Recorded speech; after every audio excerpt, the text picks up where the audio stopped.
A verb is an action word. A gerund is a verb that ends in ing. For example, eat is a base verb. Eating is a gerund. Sleep is a base verb. Sleeping is a gerund. A gerund is used with the verb be to form the present progressive tense. They are watching TV, or they're watching TV. A gerund is used with the verb go to talk about activities, especially outdoor activities. I'm going golfing. I'm going hiking. I'm going kayaking. A gerund can be used as a subject. Do you remember what a subject is?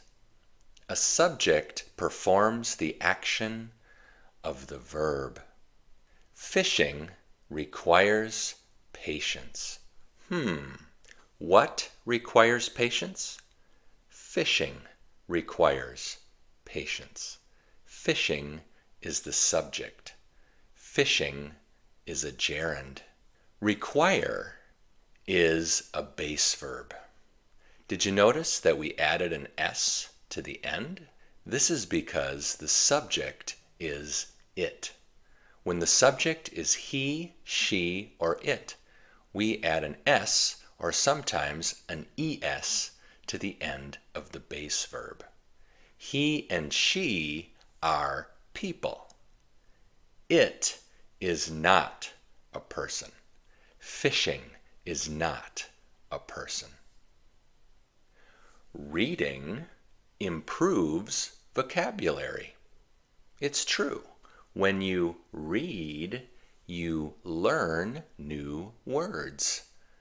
Reading improves vocabulary.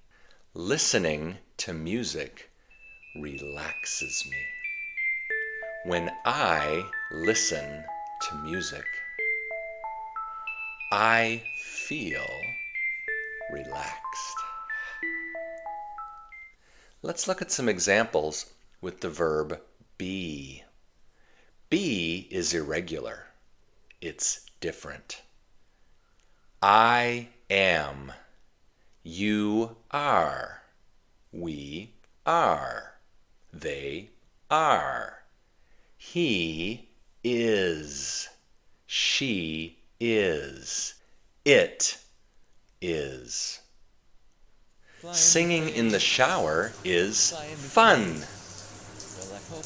Do you sing in the shower? I do. Riding motorcycles is dangerous. You need to wear a helmet. Washing dishes is boring. Learning English is difficult. I know. But don't give up. Keep watching my videos, and it will get easier, I promise.